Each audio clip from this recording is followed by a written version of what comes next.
ಎಲ್ಲ ನಮ್ಮ ನ್ಯಾಯಪರ ಹೋರಾಟಗಾರರಿಗೆ ನಮಸ್ತೆ. ಇವತ್ತು ತಾರೀಕು 27/4/2026. ಈ ಒಂದು ವಿಡಿಯೋ ಮಾಡೋ ಉದ್ದೇಶ ಏನಂತ ಹೇಳಿದ್ರೆ, ರಾಜ್ಯದ ಎಲ್ಲ ಜನತೆ ನೋಡ್ತಾ ಇರಬಹುದು.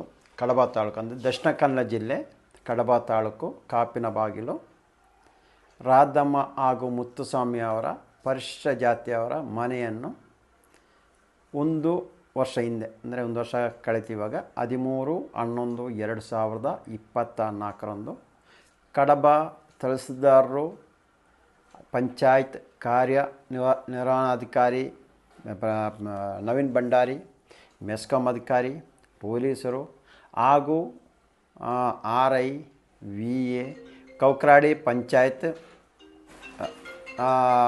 PDO ಅವರು ಇವರೆಲ್ಲ ಸೇರಿ ಏಕಾಏಕಿ ರಾಧಮ್ಮನ ಮನೆಗೆ ನುಗ್ಗಿ ಮನೆಯನ್ನು ಒಡೆದು ಸರ್ವನಾಶ ಮಾಡಿದ್ದಾರೆ. ತೆರವುಗೊಳಿಸಿರೋದಲ್ಲ, ನಾಶ ಮಾಡಿರೋದು ಅಂತ ಹೇಳ್ಬೋದು. ಯಾಕಂದರೆ ಹೇಳಿದ್ರೆ, ಈ ವಿಷಯದಲ್ಲಿ ನಾವು ಅಂದರೆ ರಾಧಮ್ಮ ಅವರೊಂದಿಗೆ ಇದ್ದು ನಾವು ಹೋರಾಟ ಮಾಡ್ತಾಯಿದ್ದೆ. 2025 ಡಿಸೆಂಬರ್ ತಿಂಗಳಲ್ಲಿ ಪುತ್ತೂರು AC ಕಚೇರಿ ಮುಂದೆ ಹೋರಾಟ ಮಾಡಿದ್ವಿ. ವಿವರದ ಒಂದಿಷ್ಟು ವರದಿ ಸಿಕ್ಕಿದೆ. ಆವತ್ತು ನಾವು ಹೋರಾಟಕ್ಕೆ ಕೂರುವಾಗ ಇದರ ತನಿಖೆಗೋಸ್ಕರ, ಇದರ ಒಂದು ವರದಿಗೋಸ್ಕರ ಪುತ್ತೂರು AC ಅವರು ಸುಳ್ಯ ತಹಸೀಲ್ದಾರರನ್ನು ನೇಮಕ ಮಾಡಿದರು. ಆ ನಂತರ ವರದಿ ನಮಗೆ ಕೈ ಸಿಗಿರಲಿಲ್ಲ ಏನಾಗಿದೆ ಅಂತ. ಆ ವರದಿ ಒಂದು ಕೈ ಸಿಕ್ಕಿದೆ. ಆ ಮಾಹಿತಿಯನ್ನು ಎಲ್ಲರೊಂದಿಗೆ ಹಂಚಿಕೊಳ್ಳಲು ಈ ವಿಡಿಯೋ ಮಾಡ್ತಾಯಿದ್ದೇನೆ. ಆ ವರದಿ ನಮಗೆ ಸಿಕ್ಕಿರೋದು ಅಲ್ಲಿಗೆ ಪುತ್ತೂರಿಗೆ ಕೊಟ್ಟಿರೋದು 5/1/2026 ಸುಳ್ಯ ತಹಸೀಲ್ದಾರರವರು ಇದರ ವರದಿಯನ್ನು ಪುತ್ತೂರು AC ಅವರಿಗೆ ಕೊಟ್ಟಿದ್ದಾರೆ. ಅದರ ಪ್ರಕಾರವಾಗಿ ಇಲ್ಲ ಸರಿ, ಅವರಿಗೆ 94C ಕೊಡೋಣ ಅಂತೆಲ್ಲ AC ಅವರು ಹೇಳಿದರು. ಅದರಂತೆ AC ನ್ಯಾಯಾಲಯಲ್ಲೂ ಸರಿ ಅವರಿಗೆ ಇದು ಕೊಡಿ ಅಂತ ಒಂದು ಕಡೆಯಿಂದ ಅಕ್ರಮವಾಗಿ ನೆಲಸಮ ಮಾಡಿರುವುದೆಂಬುದು ಸ್ಪಷ್ಟವಾಗಿದೆ ಅಲ್ಲಿ. ಆದರೆ 94C ಅಡಿಯಲ್ಲಿ ಹಕ್ಕುಪತ್ರ ಕೊಡಬೇಕಾದರೆ 2015 ಹಿಂದಕ್ಕೆ ವಾಸವಾಗಿರಬೇಕು. ಅದರಿಂದ ಇದು ತನಿಖೆ ನಡೆಸಿ ಕೊಡಿ ಅಂತ ಒಂದು ಆದೇಶವನ್ನು ಕಡಬ ತಹಸೀಲ್ದಾರರಿಗೆ ಕೊಟ್ಟಿದ್ದಾರೆ. ಆದರೆ ಕಡಬ ತಹಸೀಲ್ದಾರರು ನಾನು ಕೊಡಲಿಕ್ಕೆ ಆಗಲ್ಲ ಅಂತ ಹೇಳ್ತಾರೆ. ಆಯ್ತು ಸ್ವಾಮಿ, ನಿಮಗೆ ಕೊಡಲಿಕ್ಕೆ ಆಗಲ್ಲ, ಅದು ಕೊಡಿ ಅಂತ ನಾನು ಹೇಳೋದೇ ಇಲ್ಲ. ಅಂದರೆ ಒಂದು 94C ಅಡಿಯಲ್ಲಿ ಹಕ್ಕುಪತ್ರ ಪಡೆಯಬೇಕಾದ್ರೆ 2015 ಹಿಂದಕ್ಕೆ ಆ ಸ್ಥಳದಲ್ಲಿ ವಾಸವಾಗಿರಬೇಕಿತ್ತು. ಅದು ಅಲ್ಲದೆ ಅಲ್ಲಿಯ ವಾಸದ ಎಲ್ಲ ದಾಖಲೆಗಳು ಇರಬೇಕಿತ್ತು. ಈ ಥರ ಇದ್ದರೆ ಮಾತ್ರ 94C ಅಡಿಯಲ್ಲಿ ಹಕ್ಕುಪತ್ರ ಪಡಲಿಕ್ಕೆ ಅರ್ಹರು ಎಂಬುದಿದೆ. ಅಂದರೆ ಒಂದನೇದಾಗಿ ಆಧಾರ್ ಕಾರ್ಡ್ ಇರಬೇಕು, ಎರಡನೇದಾಗಿ ಮನೆ ತೆರಿಗೆ ಕಟ್ಟಿರೋದು ಬೇಕು, ರೇಷನ್ ಕಾರ್ಡ್ ಬೇಕು. ರೇಷನ್ ಕಾರ್ಡ್ ಇದ್ದರೂ ಆಗ್ಬೋದು, ಇಷ್ಟು ವರ್ಷದಿಂದ ಇಲ್ಲಿ ಇದ್ದೀವಿ ಅಂತೇಳಿ. ಇದು ಯಾವುದೂ ಇಲ್ಲದೆ ಅರ್ಜಿ ಸಮೇತ ಕಂದಾಯ ಇಲಾಖೆಯವರು ತಗೊಳ್ಬಾರ್ದು. ಅವರು ಅರ್ಜಿ ತಗೊಳ್ಳುವಾಗ ಸಮೇತ ನೋಡಬೇಕು ಈ ದಾಖಲೆ ಎಲ್ಲ ಅಲ್ಲೇ ಇದೆಯಾ, ಇದ್ದರೆ ಮಾತ್ರ ಅವ್ರು ತಗೊಳ್ಬೋದು. ಆದರೆ ಇಲ್ಲಿ ಒಂದು ಎಡವಟ್ ಮಾಡಿದ್ದಾರೆ ಇವರು. ಏನಂತ ಹೇಳಿದರೆ, ಅದು ಕಿರಣ್ ಅಂತೇಳಿ VA ಕಿರಣ್ ಅಂತ ಇದೆಲ್ಲ ಆಟ ಆಡಿರೋದು VA ಕಿರಣ್ ಮತ್ತು ತಹಸೀಲ್ದಾರ್ ಆಟ ಆಡಿರೋದು. VA ಕಿರಣ್ ಅವರು ಇವರಿಗೆ ಹೆಬ್ಬೆಟ್ಟು, ಇವರಿಗೆ ವಿದ್ಯಾಭ್ಯಾಸ ಇಲ್ಲ. ತಾತನ ಮನೆಗೂ ನಾವು 94C ಮಾಡಿಕೊಡ್ತೀವಿ ಅಂತೇಳಿ ತಾತ ಅಲ್ಲ, ರಾಧಮ್ಮ ಮತ್ತು ಮುತ್ತುಸ್ವಾಮಿ, ರಾಧಮ್ಮನ ಹೆಸರಲ್ಲಿ ಹಾಗೂ ರೇಣುಕಾ ಅವರ ಹೆಸರಲ್ಲಿ 2 ಅರ್ಜಿಯನ್ನು ಕಡಬ ತಾಲೂಕು ಕಚೇರಿಗೆ ಕೊಡಿಸೋ ವ್ಯವಸ್ಥೆ ಮಾಡಿದ್ದಾರೆ. ಅದರ ತಗೊಳ್ಳೋ ಅಧಿಕಾರಿಯವರು 100 ಸರಿ ಆಲೋಚನೆ ಮಾಡಬೇಕು. ರೇಣುಕಾ ಅವರು ಇದೇ ತಾಲೂಕವರು ಅಲ್ಲ, ಯಾವುದು ಕಡಬ ತಾಲೂಕಿನವರಲ್ಲ, ಕೌಕ್ರಾಡಿ ಗ್ರಾಮ ಪಂಚಾಯತ್ ಅಲ್ಲ, ಅವರು ಬೆಳ್ತಂಗಡಿ ತಾಲೂಕು, ಇನ್ನೊಂದು ತಾಲೂಕವರು. ಅವರ ಆಧಾರ್ ಕಾರ್ಡ್ ಇತ್ತು, ಯಾವುದೇ ದಾಖಲೆ ಇಲ್ಲದೆ 94C ಕೊಡಿ ಅಂತ ಹೇಳುವಾಗ ಯಾವ ಆಧಾರ ಮೇಲೆ ತಗೊಂಡಿರೋದು? ಇದನ್ನೇ ಬಂಡವಾಳವನ್ನಾಗಿ ಮಾಡಿಸಿ ಈ ಪತ್ರ ಮುಖಾಂತರವಾಗಿಯೇ ಇದೇ ರೇಣುಕಾ ಮನೆ ಅಂತೇಳಿ ಬಂದು ಹೊಡೆದಾಕಿ ಇದರಲ್ಲೇ ತಹಸೀಲ್ದಾರರು ಇಲ್ಲ ಇದು ರೇಣುಕಾ ಮನೆ ಅಂತೇಳಿ ಜನರಿಗೆ ಗೂಬೆ ಕೂರಿಸ್ತಾಯಿದ್ರು. ಮಾಧ್ಯಮ ಮಿತ್ರರಿಗೆ ಹೇಳ್ತಾಯಿದ್ರು ನ್ಯಾಯಾಲಯದ ಆದೇಶ ಇದೆ, ಅದಕ್ಕೆ ನಮಗೇನು ಮಾಡಲಿಕ್ಕೆ ಆಗಲ್ಲ ಅಂತ ಅವರಿಗೂ ಹೇಳ್ತಾಯಿದ್ರು. ಆದರೆ ಹೋರಾಟದ ಒಂದು ಜಯ ಅಂತ ಹೇಳ್ಬೋದು. ಏನು ಸುಳ್ಯ ತಹಸೀಲ್ದಾರರು ತನಿಖೆ ನಡೆಸಿ ಒಳ್ಳೆ ಒಂದು ವರದಿ ಕೊಟ್ಟಿದ್ದಾರೆ. ಯಾವ ರೀತಿಯಲ್ಲಿ ಇದೆ ಅಂತ ಹೇಳಿದ್ರೆ, ರೇಣುಕಾ ವಿಶ್ವನಾಥ್, ಗಂಡ ವಿಶ್ವನಾಥ್ ಇವರ ಹೆಸರಲ್ಲಿ 123 ಸರ್ವೆ ನಂಬರಲ್ಲಿ ಯಾವುದೇ ಇವರಲ್ಲಿ ಇದ್ದಾರೆ ಅಂತಿರುವ ಯಾವುದೇ ದಾಖಲಾತಿಗಳು ಇರುವುದಿಲ್ಲ. ಯಾವುದೇ ದಾಖಲಾತಿ ಅವರಲ್ಲಿ ಇರೋದಕ್ಕೆ ಇಲ್ಲವೇ ಇಲ್ಲ. ಇವರೇನು ಇವರು ಒಂದಷ್ಟು ಉದ್ಯಮಿಯೊಂದಿಗೆ ಸೇರಿ ಇವರನ್ನು ಓಡಿಸುವ, ಇಲ್ಲಿಂದ ಓಡಿಸ್ತೀವಿ ಒಂದು ಹುನ್ನಾರದಿಂದ ಪ್ಲ್ಯಾನ್ ಮಾಡಿರೋದು ಇದಲ್ಲ. ಅದಕ್ಕೆ ಅವ್ರಿಗೆ ಯಾವ ರೀತಿಯಲ್ಲಿ ಪ್ಲ್ಯಾನ್ ಬೇಕಾದ್ರೆ ಮಾಡ್ಬೋದು. ಈ ಒಂದು ಹುನ್ನಾರ ಅಲ್ಲ ಆಗಿರೋದು. ಆ ನಂತರ ಇನ್ನೂ ಕೊಟ್ಟಿದ್ದಾರೆ, ಈ ರಾಧಮ್ಮ ಮುತ್ತುಸ್ವಾಮಿ ಹೆಸರಲ್ಲಿ ಕರೆಂಟ್ ಬಿಲ್ಲು, ಆಧಾರ್ ಕಾರ್ಡು ಮತ್ತು ಏನು ದಾಖಲಾತಿ ಇದೆ, ಎಲ್ಲ ದಾಖಲಾತಿ ಇರೋದು ರಾಧಮ್ಮ ಮುತ್ತುಸ್ವಾಮಿ ಅವರ ಹೆಸರಲ್ಲೇ ಇದೆ ಅಂತಲೇ ಕೊಟ್ಟಿದ್ದಾರೆ. ಸ್ವಾಮಿ ಇನ್ನೇನು ಬೇಕು ಇದಕ್ಕಿಂತ ದೊಡ್ಡ ದಾಖಲೆ? ಯಾವನೋ ಒಬ್ಬ ಅಶೋಕಾಚಾರಿ ಬೆಳ್ತಂಗಡಿ ಅಲ್ವ, ಯಾವನೋ ಒಬ್ಬ PIL ಹಾಕಿದಾನಂತ ರೇಣುಕಾ ಅವರು 123 ಸರ್ವೆ ನಂಬರಲ್ಲಿ ಕಾಪಿರ ಬಾಗಿಲೇ ಇದ್ದಾರಂತ. ಸರಿ, ಕಡಬ ತಹಸೀಲ್ದಾರ್ ಬಂದು ತನಿಖೆ ಮಾಡಬೇಕಾ ಇಲ್ಲವಾ? ರೇಣುಕಾ ಅವರು ಎಲ್ಲಿದ್ದಾರೆ, ರೇಣುಕಾ ಆಧಾರ್ ಕಾರ್ಡ್ ಏನು, ವೋಟರ್ ಐ ಡಿ ಎಲ್ಲಿ ವಾಸವಾಗಿರೋದು, ಇವರು ಬಾಡಿಗೆ ಮನೆಯಲ್ಲಿ ವಾಸವಾಗಿದ್ದಾರಾ ಇಲ್ಲೋ ಎಲ್ಲ ತನಿಖೆ ಮಾಡಬೇಕಿತ್ತಾನೆ. ಒಂದು PIL ಹಾಕಿದಂತೆ ಸಾರ್ವಜನಿಕ ಹಿತಾಸಕ್ತಿ ಅರ್ಜಿಯ ಹಕ್ಕಿನ ಅಡಿಯಲ್ಲಿ ಒಂದು ಅರ್ಜಿ ಹಾಕುವಾಗ ದೊಡ್ಡ ವಿಷಯ ಅಲ್ಲ, ಅದೆಲ್ಲರಿಗೂ ಹಾಕ್ಬೋದು. ಆದರೆ ಅಧಿಕಾರಿಯವರ ಕೈ ಬರುವಾಗ ತನಿಖೆ ಮಾಡಿ ವರದಿ ನೀಡಬೇಕಿತ್ತು. ಆ ವರದಿ ನೀಡಿಲ್ಲ. ಅದರಲ್ಲಿ ಕೊಟ್ಟಿರೋದೇ ರೇಣುಕಾ ಅವರು ಅಲ್ಲಿದ್ದ ಮರಗಳನ್ನೆಲ್ಲ ಕಡಿದು ಮನೆ ಕಟ್ತಾ ಇದ್ದಾರಂತೆ. ಹಂಗಾದ್ರೆ ಅರಣ್ಯ ಇಲಾಖೆ ಕಂಪ್ಲೇಂಟ್ ಆಗಿ ಒಂದು ಪ್ರಕರಣ ದಾಖಲಾಗಬೇಕಿತ್ತಲ್ಲ, ಬಂದು ಕೇಳಬೇಕು ತಾನೇ ಇದು ತಹಸೀಲ್ದಾರರು. ಹೌದಾ, ಅರಣ್ಯ ಇಲಾಖೆ ಹೋಗಿ ಕೇಳಬೇಕಿತ್ತು ಈ ಥರ ಏನೋ ಇದೆಯಾ ಅಂತ. ಅದು ನೋಡಿಲ್ಲ. ರೇಣುಕಾ ಅವರ ಇರೋ ಸರ್ವೆ ನಂಬರ್ 123 ಕೊಟ್ಟರು. ಹೌದಾ, 123 1P ಅಂತ ಕೊಟ್ಟಿದೆ. ಈ ಸರ್ವೆ ನಂಬರಲ್ಲೇ ರೇಣುಕಾ ಅವರು ಇದ್ದಾರೆ ಇಲ್ಲವ ಅಂತ ಬಂದು ನೋಡ್ಬೇಕು ತಾನೆ. ನಕ್ಷೆ ಇದೆ ನೋಡಬೇಕಿದ್ರೆ ಸರ್ವೆ ನಂಬರ್ ಎಲ್ಲಿದೆ ಏನೆಂಬುದು ಇದೂ ಇಲ್ಲ. ಈ ಅಡ್ರೆಸ್ಸಲ್ಲಿ ಏನೋ ಸರ್ಕಾರಿ ದಾಖಲೆ ವಾಸವಾಗಿದೆ ನೋಡಬೇಕಿತ್ತು, ಅದೂ ಇಲ್ಲ. ಇದು ಯಾವುದೂ ರೇಣುಕಾ ಅವರ ಹೆಸರಲ್ಲಿಲ್ಲ, ರೇಣುಕಾ ಅವರು ಆ ಜಾಗದಲ್ಲಿ ಇಲ್ಲ. ರೇಣುಕಾ ಅವರು 2021ರಲ್ಲಿ ಇನ್ನೊಂದು ಕಡೆಯಿಂದ ಕೆಲಸ ಬಿಟ್ಟು ಕೊಕ್ಕಳದಲ್ಲಿ ಬಾಡಿಗೆ ಮನೆಯಲ್ಲಿದ್ದವರು. ಆದರೆ ಇವರು ಹುನ್ನಾರ ಏನಂತ ಹೇಳಿದ್ರೆ ರೇಣುಕಾ ಅವ್ರನ್ನ ಇಲ್ಲಿ ನಿಲ್ಲಲಿಕ್ಕೆ ಬಿಡಲ್ಲ ಅಂತ ಹೇಳ್ತಾಯಿದ್ರು. ಅದರೊಟ್ಟಿಗೆ ತಂದೆ ತಾಯಿಯನ್ನು ಇಲ್ಲಿಂದ ಓಡಿಸಬೇಕು, ಆ ಭೂಮಿಯನ್ನು ಇನ್ನೊಬ್ಬನಿಗೆ ಹೊಟ್ಟೆಪಾಡಿಗೆ ಇನ್ನೊಬ್ಬನಿಗೆ ಸ್ವಾಧೀನಪಡಿಸಿಕೊಳ್ಬೇಕು. ಈ ಉದ್ದೇಶದಿಂದ ಈ ಬಡವರ ಮೇಲೆ ಎಷ್ಟು ಹುನ್ನಾರ ನಡೆದು. ಇದಕ್ಕೇ ಅಲ್ಲಿಯ VA ಕಿರಣ್ ಹಾಗೂ ತಹಸೀಲ್ದಾರ್ ಇವರಿಗೆ ಸಪೋರ್ಟ್ ಮಾಡಿರೋದು. ಇವರೆನಿಸಿರ್ಬೋದು, ಇವರಿಗೆ ಯಾರು ಇರಲ್ಲ, ಮಾತಾಡಿಸಿ ಯಾರಿಲ್ಲ, ಎಲ್ಲಿಂದ ಬಂದಿದ್ದಾರೆ, ಇವ್ರನ್ನ ಓಡಿಸ್ಬೋದು ಅಂತ ಕಡಬ ತಹಸೀಲ್ದಾರ್ ಎಣಿಸಿರೋದು. ಅದು ಆಗ್ತಾ ಇಲ್ಲ ಇವಾಗ. ನಾವು ಕೇಳ್ತಾ ಇರೋದು ಇದರಲ್ಲಿ ನಾವು ಎಲ್ಲ ಸರ್ಕಾರಿ ಇಲಾಖೆಗೆ ಎಲ್ಲಿ ಪೊಲೀಸರಿಗೆ ಕೊಟ್ಟಿದ್ದೀವಿ, ಮತ್ತು ಯಾವುದು ನಾಗರಿಕ ಹಕ್ಕು ಜಾರಿ ನಿರ್ದೇಶನಾಲಯ ಬೆಂಗಳೂರಿಗೆ ಕೊಟ್ಟಿದ್ದೀವಿ. ಎಲ್ಲಿ ಕೊಟ್ಟರು ಇಲ್ಲೂ ತನಿಖೆ ಆಗ್ತಾ ಇಲ್ಲ. ಅಂದರೆ ಎಲ್ಲ ಅಧಿಕಾರಿ ಒಬ್ಬರಿಂದ ಒಬ್ಬರು ಲಿಂಕ್ ಇದ್ದಾರೆ. ಎಲ್ಲ ಪ್ರತಿಯೊಬ್ಬರು ಅಧಿಕಾರಿ ಯಾರು ತಪ್ಪು ಮಾಡೋದು ಬಿಟ್ಟು ಬಿಡಲ್ಲ. ಅಕಸ್ಮಿತಾಗಿ 1-2 ಮಾತ್ರ ಇವಾಗ ಕೆಲವೊಂದು ಲೋಕಾಯುಕ್ತರಿಗೆ ಇಲ್ಲ ತಪ್ಪಿಸ್ತರಾಗಿ ಸಿಕ್ಕಿಬೀಳ್ತಾ ಇರೋದು. ಎಲ್ಲರನ್ನು ಬಚಾವ್ ಮಾಡುವ ಕೆಲಸವನ್ನೇ ಈ ಅಧಿಕಾರಿಯವರು ಮಾಡ್ತಾ ಇರೋದು. ಹಾಗೆ ತಪ್ಪು ಮಾಡಿದ್ದಾನೆ, ಈ ಬಡವರನ್ನು ಬೀದಿ ತಂದು ಹಾಕಿದ್ದಾರೆ, ಇವರು ನ್ಯಾಯ ಕೊಡಿಸ್ಬೇಕು ಎಂಬ ಚಿಂತೆ ಇವರಿಗೆ ಯಾರಿಗೂ ಇಲ್ಲ.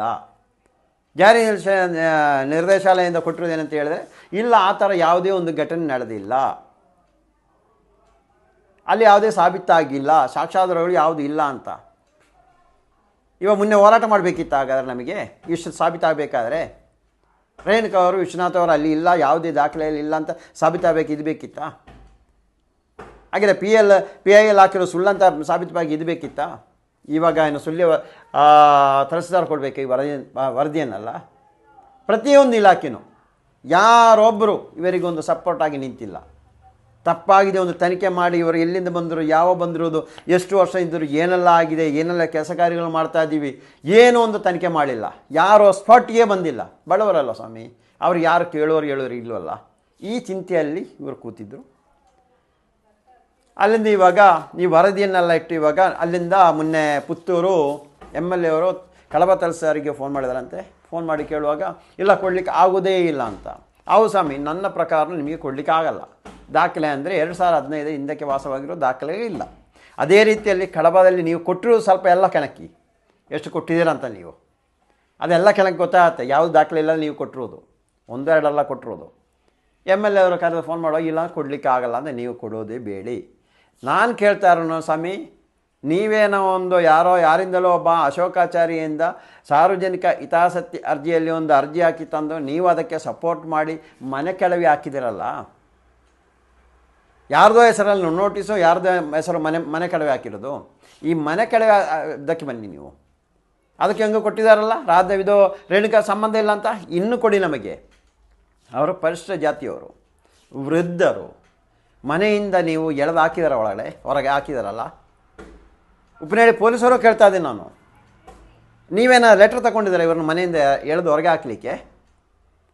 ತಗೊಂಡಿದ್ದೀರಾ ನೀವು? ನಿಮಗೆ ರಕ್ಷಣೆ ಕೊಡೋ ಕೆಲಸ. ನೋಟಿಸ್ ಈಸ್ಕೊಳ್ಬೇಕಿತ್ತು ತಲಸ್ದಾರರಿಂದ, ಏಕೆ ಈಸ್ಕೊಂಡಿಲ್ಲ? ಈಸ್ಕೊಂಡಾದ್ಮೇಲೆ ಕೇಳಬೇಕಿತ್ತು. ನಿಮಗೆ ಎಂಕ್ವೈರಿ ಮಾಡ್ಬೋದಿತ್ತು ಒಂದು ಮನೆಯನ್ನು ಹೊಡೆದಾಕುವಾಗ. ಏಕೆ ಆ ಕೆಲಸ ಮಾಡಿಲ್ಲ ನೀವು? ವಿಡಿಯೋದಲ್ಲಿ ಇದೆ ತಾನೇ, ಇಲಾಖೆಯಿಂದಲೇ ನಾನು ಮಾಹಿತಿ ಹಕ್ಕು ಅಡಿಯಲ್ಲಿ ತಗೊಂಡಿರೋ ವಿಡಿಯೋದಲ್ಲಿದೆ. ಪೊಲೀಸರೆಲ್ಲ ಸೇರಿ ಎಳೆದು ತಂದು ಹೊರಗಡೆ ಬಂಧನಲ್ಲೇ ಕೂರಿಸೋದು.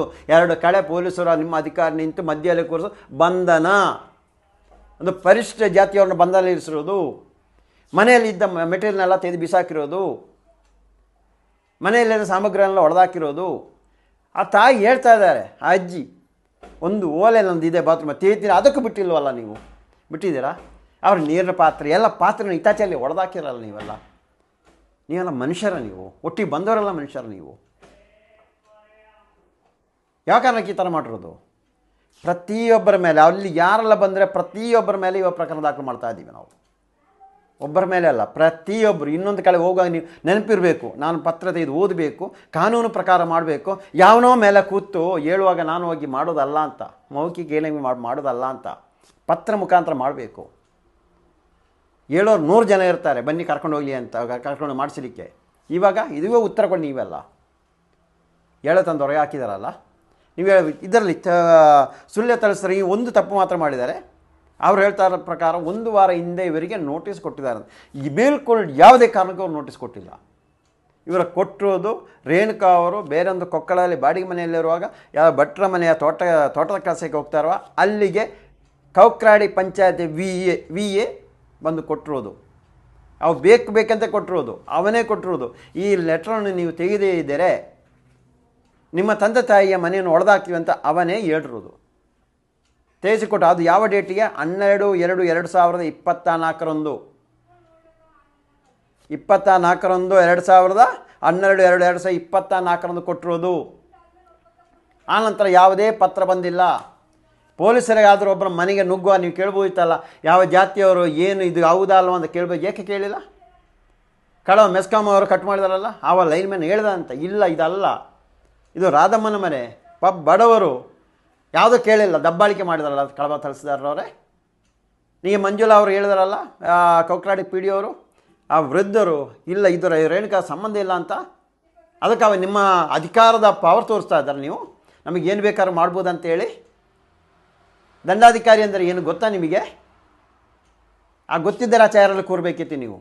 ಒಬ್ಬರ ತೇಜೋವಧೆ ಮಾಡಲಿಕ್ಕಲ್ಲ, ಒಬ್ಬರ ಮನೆಯನ್ನು ಸರ್ವನಾಶ ಮಾಡಲಿಕ್ಕಲ್ಲ, ಅವ್ರನ್ನ ಬೀದಿ ತಂದು ಹಾಕಲಿಕ್ಕಲ್ಲ ದಂಡಾಧಿಕಾರಿಯಾಗಿ ಕಳಬದಲ್ಲಿ ಒಂದು ಕೂತಿರೋದು. ನಮಗೇನು ಬೇಕಾದ್ರೆ ಮಾಡ್ಬೋದು, ಯಾರು ಕೇಳೋರಿಲ್ಲ ಹೇಳೋರಿಲ್ಲ ಅಂತ ಹೇಳಿಸ್ಕೊಡ್ದಲ್ಲ ನೀವು. ಇನ್ನಿವಾಗ ಅನುಭವಿಸಿ ನೀವು. ಇವಾಗ ಕಡಬದಿಂದ ವರ್ಗಾವಣೆ ಕೇಳ್ತಾ ಇದ್ದಾರೆ. ಪುತ್ತೂರು ಎಮ್ ಎಲ್ ಎ ಹೇಳ್ತಾ ವರ್ಗಾವಣೆ ಹೋಗಿ ತಗೊಂಡು ಹೋಗಲಿ, ಆಮೇಲೆ ಮಾಡಿಸ್ತಾ ಬೇಕಂತಲೇ ಇಲ್ಲ ಸರ್. ನಮಗೆ ನಿಮ್ಮ ಮಾತಿಗೆ ಅವ್ರಿಗೆ ಗೌರವ ಕೊಡ್ತಾ ಇಲ್ಲ, ನಿಮ್ಮ ಮಾತಿಗೆ ಒಂದು ಬೆಲೆ ಕೊಡ್ತಾ ಇಲ್ಲ. ಮಾತಾಡಿ, ಇನ್ನು ಅಧಿವೇಶನ ಇದನ್ನು ಮಾತಾಡಿಸ್ಬೋದಲ್ಲ. ಈ ರೀತಿಯಲ್ಲಿ ಮಾಡಿದಾರೆ ಅಂತೇಳಿ ಅವ್ರು ಬರೆದುಕೊಡೋದಿಲ್ಲ. ಇಲ್ಲದಿದ್ದರೆ ನೋಡಿ, ಇದಕ್ಕೆಲ್ಲ ಉತ್ತರ ಇನ್ನೂ ಡಿ ಸಿ ಹತ್ರ ಹೋಗಿದೆ. 4 ತಿಂಗಳಾಗಿದೆ. 4 ತಿಂಗಳಾದರೂ ಡಿ ಸಿ ಅವರು, ಮಂಗಳೂರು ಡಿ ಸಿ ಅವರು ಏನೂ ಕ್ರಮ ಹೇಳ್ತಾ ಇಲ್ಲ. ಎಲ್ಲರೂ ಅಧಿಕಾರಿ ರಕ್ಷಣೆ ಮಾಡಲಿಕ್ಕೆ ಮಾತ್ರ, ಎಲ್ಲರೂ ದೊಡ್ಡವರ ಕೆಲಸ ಮಾಡಲಿಕ್ಕೆ ಮಾತ್ರ. ಮಳೆ ಬರ್ತಾ ಇದೆ. ಹೋದ ವರ್ಷ 1 ವರ್ಷ ಮಳೆಯಲ್ಲಿ ಹಾಕಿದ್ದೀರಿ, ಮಳೆ ನೀರಲ್ಲಿ ಹಾಕಿದ್ದೀರಿ. ಮನೆ ಮಠ ಇಲ್ಲ, ಕರೆಂಟ್ ಇಲ್ಲ, ನೀರಿಲ್ಲದ ಅಂಥ ಪರಿಸ್ಥಿತಿಯಿಂದ ಹಾಕಿದ್ದೀರಿ ನೀವು. ಇದು ಭಾರತ ದೇಶದಲ್ಲಿದ್ದೀವ? ಅವ್ರಿಗೆ ನೀರು ವ್ಯವಸ್ಥೆ ಮಾಡಿ, ಇನ್ನೂ ನೀರು ವ್ಯವಸ್ಥೆ ಮಾಡಿಕೊಡ್ಲಿಕ್ಕೆ ಆಗಿಲ್ಲ ಪಂಚಾಯತ್ ಅವರಿಗೆ. ನಿಮ್ಮ ಯೋಗ್ಯತೆಗೆ ಒಂದು ಕರೆಂಟ್ ವ್ಯವಸ್ಥೆ ಇನ್ನೂ ಮಾಡಿಕೊಡ್ಲಿಕ್ಕೆ ಆಗಿಲ್ಲ. ಕಟ್ ಮಾಡಿದಾರಲ್ಲ. ಅದಕ್ಕೆ ನಾವು ಹೇಳ್ತಾ ಇದ್ದೀವಿ, ನೋಡಿ ಈ ಪತ್ರ ಈಗಾಗಲೇ ನಾಳೆನೇ ಇವಾಗ ದೂರನ್ನು ಡಿ ಸಿ ಅವರಿಗೆ ಕೊಡ್ತಾ ಇದ್ದಾರೆ, ಮುತ್ತುಸ್ವಾಮಿಯವರು, ರಾಧಮ್ಮ ಮುತ್ತುಸ್ವಾಮಿಯವರು. ಅದಾದ 1 ವಾರ ಗಡುವು ಡಿ ಸಿ ಅವ್ರಿಗೆ 1 ವಾರ ಗಡುವು ಕೊಡ್ತೀವಿ. 1 ವಾರಗಳ ಆಗದಿದ್ದರೆ ಡಿ ಸಿ ಕಚೇರಿ ಮುಂದೆ ಧರಣಿ ಸತ್ಯಾಗ್ರಹ ಮಾಡ್ತೀವಿ ನಾವು. ಅದು ನಾನು ಇದ್ದೀನಿ ಅವನೊಂದಿಗೆ. ಅದೇನೇ ಬರಲಿ, ಏನೇ ಬಂದರೂ ನಾನು ಅವರು ಇದ್ದೀನಿ. ಅವರು ಇವಾಗ ಕೇಳ್ತಾ ಇರೋದು, ನೀವು ಹೇಳ್ತಾ ಇದ್ದಾರೆ ಜಯಂತಣ್ಣ ಏನಾದ್ರು ಮಾಡಿ ನಮಗೆ ಆ ದಯಾಮರಣ ಕೊಡಿಸಿಬಿಡಿ, ನಾನು ಹಿಂಗೆ ಕೊಟ್ಟಿದ್ರು ಇದೆಯಲ್ಲ ದಯಾಮರಣ ಕೊಡಿಸಿಬಿಡಿ ಅಂತ. ದಯಾಮರಣ ಕೊಡಿಸ್ಲಿಕ್ಕೆಲ್ಲ ಹೋರಾಟ ಮಾಡ್ತಾ ಇರೋದು ನಾವು, ನ್ಯಾಯಕ್ಕೋಸ್ಕರ. ನ್ಯಾಯ ತೆಗೆದು ಕೊಟ್ಟೇ ಕೊಡ್ತೀವಿ. ಅಲ್ಲ ಆ ಥರ ಏನು ಕೊಡಲಿಕ್ಕೆ ದಯಾಮರಣ ಆದರೆ ಎಲ್ಲ ನನಗೂ ಸೇರಿಸಿ ಕೊಟ್ಬಿಡಿ, ಅದನ್ನು ಮನವಿ ಮಾಡ್ತೀವಿ ನಾವು. ಡಿ ಸಿ ಅವರಿಗೆ ಹೇಳ್ತಾ ಇದ್ದೀವಿ, ಡಿ ಸಿ ಅವರೇ ಯಾರೋ ಅಧಿಕಾರಿಯರಷ್ಟೇ ನಿಲ್ಲಬೇಡಿ, ತಪ್ಪಿಸಿದ ಅಧಿಕಾರ ಮೇಲೆ ಕ್ರಮ ಕೈಗೊಳ್ಳಿ. ಸರ್ವೋಚ್ಚ ನ್ಯಾಯಾಲಯ ಎಲ್ಲ ನಿಯಮಗಳು ಉಲ್ಲಂಘನೆ ಮಾಡಿ ಇದು ಮಾಡಿರೋದು. ಒಂದು ನೋಟಿಸ್ ಕೊಡಬೇಕಿತ್ತು, ನೋಟಿಸ್ ಕೊಟ್ಟಿಲ್ಲ. ಅವ್ರಿಗೆ ಪರಿಹಾರ ಇನ್ನೊಂದು ವ್ಯವಸ್ಥೆ ಮಾಡಿಕೊಡ್ಬೇಕು, ಅದು ವ್ಯವಸ್ಥೆ ಮಾಡಿಲ್ಲ. ಯಾವುದೂ ಒಂದು ವ್ಯವಸ್ಥೆ ಇಲ್ಲ. ಅದು ಇತ್ಯಾಚೆ ಎಲ್ಲ ಹೊಡೆದಾಕ್ಲಿಕ್ಕಿಲ್ಲ, ಸರ್ವನಾಶ ಮಾಡಿದ್ದಾರೆ ಹೊಡೆದಾಕಿ. ಪ್ರತಿಯೊಬ್ಬರು ಅಲ್ಲಿ ಬಂದವರಿಗೆ ಎಲ್ಲರಿಗೂ ನೋಟಿಸ್ ಬರುತ್ತೆ. ಇವಾಗ ಉತ್ತರ ಕೊಡಲಿಕ್ಕೆ ರೆಡಿಯಾಗಿರಿ. ನೀವು ಯಾರೋ ಮೌಖಿಕ ಹೇಳಿಕೆ ಮುಖಾಂತರ ಬಂದುಬಿಟ್ಟು ಎಲ್ಲ ಮಾಡಿಬಿಟ್ಟು ಹೋದ್ರಲ್ಲ ಖುಷಿಯಾಗಿ. ನವೀನ್ ಭಂಡಾರಿ ಅವರೇ, ನೀವು ಪುತ್ತೂರಲ್ಲಿ ಹೋರಾಟ ಇರುವಾಗ ಹೇಳ್ತಾ ಇದ್ರಲ್ಲ ಅಕ್ರಮವಾಗಿ ಕಟ್ಟರು ಅಂತ. ಏನು ಅದೊಂದೇನು ಅಕ್ರಮವಾಗಿ ಕಟ್ಟಿರೋದು? ಎಷ್ಟು ಬೇಕು? ನಾನು ಕೊಟ್ಟಿದ್ದೇನೆ, ಎ ಸಿ ಕೊಟ್ಟಿದ್ದೇನಲ್ಲ, ಸರ್ಕಾರಿ ಭೂಮಿಯಲ್ಲಿರೋ ಎಲ್ಲ ಸರ್ವೆ ಮಾಡಿ ತಗೊಂಡು ಏಕೆ ಮಾಡ್ತಾ ಇಲ್ಲ? ತಗೊಳ್ಬೇಕು ತಾನೇ. ಕಡಬದಲ್ಲಿ ಎಷ್ಟು ಬೇಕಿನ್ನು ಹುಡುಕಿ, ಗ್ರಾಮಕ್ಕೆ ಹುಡುಕಿ. ಇದು ಮಾತ್ರ ಅಲ್ಲ ನಿಮಗೆ ಬೇಕಾಗಿರೋದು. ಅದೇ ಥರ ಕೊಕ್ರಾಳಿ ಪಿ ಡಿ ಅವರಿಗೂ ಸರ್ಕಾರಿ ಭೂಮಿ ಎಲ್ಲೆಲ್ಲ ಎಲ್ಲ ಸ್ವಾಧೀನಪಡಿಸಿ ಅಂತ ಹೇಳಿದ್ದೀನಿ. ಇನ್ನು ಆರ್ ಟಿ ಐಲು ಹಾಕಿ ಇನ್ನೂ ಬಂದಿಲ್ಲ. ಏನು ನಿದ್ದೆ ಬಿಟ್ಟಿಲ್ಲ ನಿಮಗೆಲ್ಲ? ನಿದ್ದೆ ಬಿಟ್ಟಿಲ್ವಾ? ನಿದ್ದೆ ಬಿಡಿಸ್ತೀವಿ ನಾವು. ಈ ಒಂದು ಕೆಲಸ ನಿಮ್ಮ ನಿದ್ದೆ ಬಿಡಿಸ್ತೀವಿ. ನಾನು ಹೇಳಿ ನಿಯತ್ತಾಗಿ ಕೆಲಸ ಮಾಡಿದ್ರೆ ಕಳಬಾಲಿ ಕೆಲಸ ಮಾಡಿ.